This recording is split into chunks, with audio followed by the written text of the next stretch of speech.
Assalamualaikum warahmatullahi wabarakatuh. Perkenalkan, nama saya Muhammad Fahman. Saya mahasiswa Sistem Informasi dari Binus Online University. Di sini saya sudah menghadirkan seorang narasumber bernama Latif Wahyu Ardi. Jadi Pak Latif ini adalah QHSE dari tempat saya bekerja, kantor tempat saya bekerja. Jadi tugasnya itu adalah memanage dari quality, kemudian kesehatan, kemudian safety, dan juga lingkungan di mana tempat saya bekerja. Jadi terima kasih ya Pak Latif sudah mau menjadi narasumber dari pembicaraan kali ini. Jadi tema yang akan kita bahas dalam kesempatan ini yaitu terkait tentang sampah, bagaimana cara memanage sampah, menanggulangi sampah, dan bagaimana agar masyarakat ini sadar ya terhadap sampah. Lanjut ke pertanyaan yang pertama. Jadi menurut Pak Latif ini apa sih hal terpenting dalam mengatasi masalah lingkungan di masyarakat ini? Apa yang menjadi hal yang terpenting itu dalam mengatasi masalah di lingkungan masyarakat ini? Hal yang terpenting ya, sebenarnya udah banyak ya. Cuman yang jadi pokok masalah sebenarnya kan adalah dari pemilihan sampah ya. Jadi kalau kita lihat bahwa kan karakteristik tiap sampah itu berbeda ya. Ada yang organik, anorganik, dan juga LB3 atau limbah B3 ya, secara umum ya. Tapi kalau kita bicara lebih dalam lagi mungkin nanti bisa lagi tuh ada yang elektrik dan lain sebagainya gitu. Cuman kalau di pembangkit ini atau di tempat sini kita umumnya bagi tiga. Jadi kenapa menjadi penting pembagian klasifikasi dari sampah ini? Karena apabila kita salah dalam memilah LB3 misalkan ya, kita taruhlah di tempat sampah di yang organik. Nah tentu kan jadi yang harusnya sampah organik ini bisa menjadi manfaat, yaitu pupuk organik untuk di lingkungan, malah tercemar oleh yang namanya limbah LB3. Kalau di sini kan kita ada limbah racun bekas dan juga cairan dari hasil produksi dari pembangkit ya, minyak dan oli. Nah itu kan sebenarnya sangat buruk ya impactnya bagi lingkungan. Pengalaman sendiri bahwa ketika sebuah lingkungan tercemar atau tertumpah oli dan minyak, itu kan jadi otomatis lingkungan itu akan mati gitu. Jadi sulit untuk tanaman jadi tumbuh di situ. Jadi yang menurut saya paling penting itu adalah klasifikasi itu sampah sendiri, yaitu dimana masyarakat harus mengetahui ya pentingnya untuk memilah sampah sehingga tidak terjadi yang namanya tercampur ya semua sampah, sehingga akan sulit gitu nanti ke depannya untuk kita mengambil manfaat dari sampah itu. Baik. Nah itu kan misalnya untuk klasifikasi limbah B3 itu kalau di lingkungan pembangkit sendiri itu misalnya solar gitu. Kalau misalnya di lingkungan masyarakat itu kira-kira apa Pak untuk contoh yang limbah berbahaya untuk lingkungan begitu? Ini kan kita cerminkannya ke masyarakat langsung gitu. Jadi kalau di kehidupan sehari-hari, kalau untuk LB3 kita bisa selain dari minyak goreng juga barang-barang yang sering kita pakai nih di di WC atau di toilet, yaitu limbah yang cairan asam lah kita sebutnya, chemical ya, chemical kimia. Itu adalah salah satu dari bentuk limbah LB3 juga, karena kan dari sifatnya yang sangat korosif ya.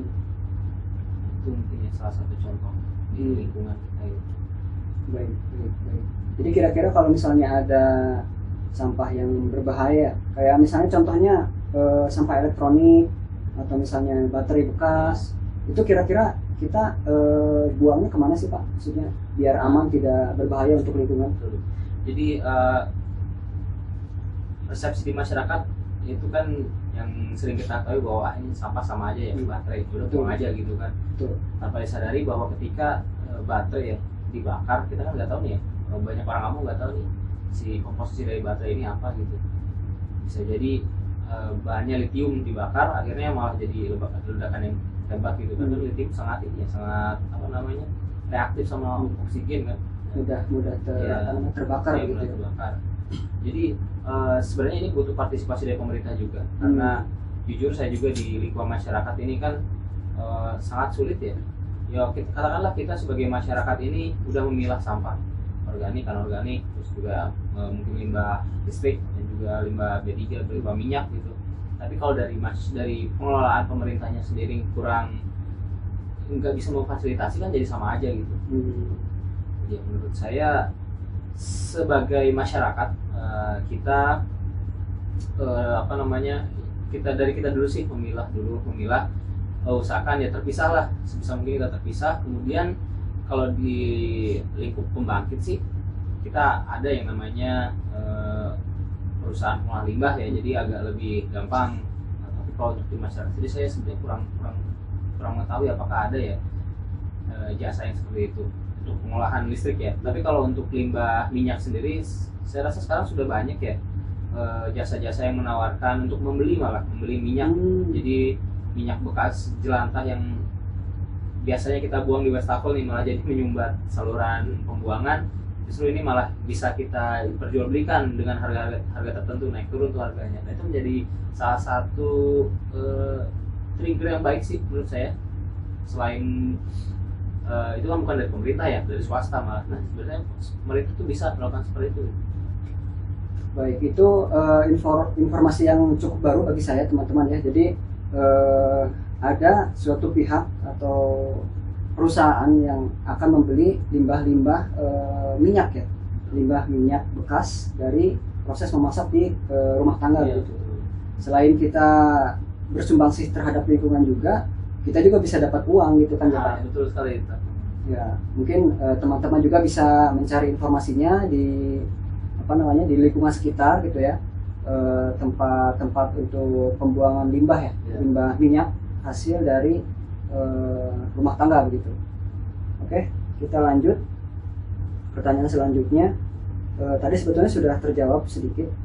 Siapa yang harus berperan dalam mengatasi masalah sampah ini ya, selain dari kita sebagai masyarakat, juga pemerintah misalnya. Selain itu, kira-kira siapa yang bisa dilibatkan dalam mengatasi masalah sampah itu, Pak? Ini sebenarnya seperti yang sudah saya utarakan tadi ya, bahwa kita tuh nggak bisa kalau cuman kita aja yang gerak. Namanya stakeholder yang lain, yaitu pemerintah itulah. Jadi contohnya di Kabupaten Banyumas, tahu saya itu adalah pengolahan sampah terbaik di suatu daerah, yaitu Kabupaten Banyumas itu. Jadi di mana pemerintahnya tuh dia inisiatif untuk membuat sebuah insinerator. Nah, jadi tapi sebelum di insinerator kan pasti dipilah dulu ya, antara organik dan juga anorganik kan itu nggak mungkin semuanya langsung masuk ke insinerator. Nah, jadi apa yang bisa kita pelajari di situ bahwa sebenarnya cukup dengan pemerintah aktif ya turun ke bawah melihat masalah yang ada, yaitu seperti tadi ya masalah sampah ini, itu sudah cukup sebenarnya untuk menanggulangi masalah-masalah limbah itu. Dari kita selaku penghasil limbah sudah dipilah, kemudian dari pemerintah dimusnahkan atau dimanfaatkan ke hal yang lain, sebenarnya sudah cukup. Dibantu lagi dengan pihak swasta yang lain, yaitu yang tadi ya mencoba untuk memberikan manfaat dari limbah, itu limbah jelantah tadi. Jadi ya sebenarnya sudah cukup dari kita dan juga pemerintah, dan juga ada swasta yang jauh lebih baik lagi. Baik. Nah, kalau misalnya kita katakanlah misalnya di zaman sosial media sekarang ya Pak, itu kan banyak influencer yang bisa dilibatkan gitu. Bagaimana sih kalau pendapat Bapak kalau misalnya influencer tersebut dilibatkan, kemudian kita buat suatu proyek iklan layanan masyarakat terkait bagaimana cara memilah sampah, kemudian bagaimana berperilaku buang sampah yang baik, bagaimana tata cara mengolah sampah tersebut, itu kira-kira efektif tidak Pak? Bagus itu iklan layanan masyarakat. Betul. Jadi zaman sekarang tuh ya adalah zaman yang menurut saya luar biasa, keterbukaan dimanapun seseorang bisa jadi ibaratnya kita bukan siapa-siapa, terus ternyata di media sosial kita menjadi seseorang yang banyak followernya, dan juga kita bisa menggerakkan orang.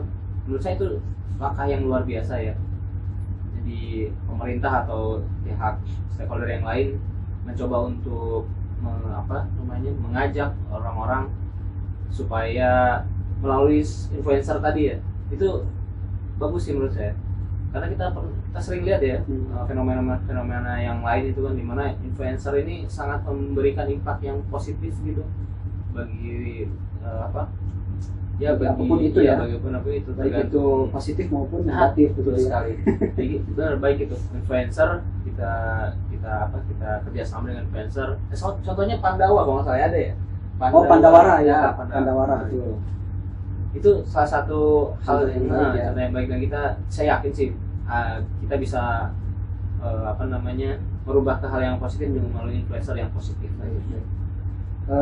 Terkait hal Pandawara, sebetulnya saya ada sesuatu yang mengganjal juga ya. Jadi saat mereka melakukan aksi pembersihan sampah begitu ya, kemudian dilihat masyarakat, nah masyarakat itu malah berpikir bahwa itu adalah kewajiban dari tim Pandawara tersebut gitu. Betul. Banyak komentar-komentar di media sosial yang menyatakan bahwa kalau misalnya kalian nggak ada sampah, kalian nggak akan kerja, katanya gitu kan. Atau misalnya, saya buang sampah di kali aja deh biar Pandawara dapat kerjaan. Nah itu kan mindset yang salah gitu ya. Betul. Jadi menurut saya mindset di masyarakatnya juga harus diubah begitu.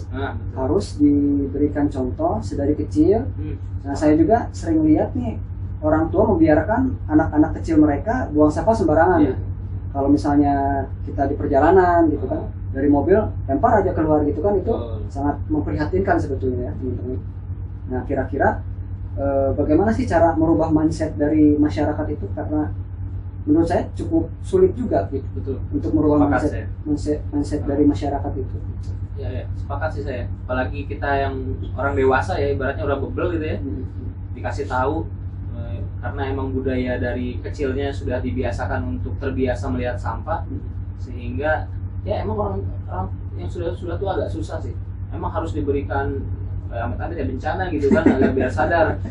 Kita lihatlah yang sudah terjadi di Jawa Barat yang terakhir ya, di Bekasi terjadi banjir besar.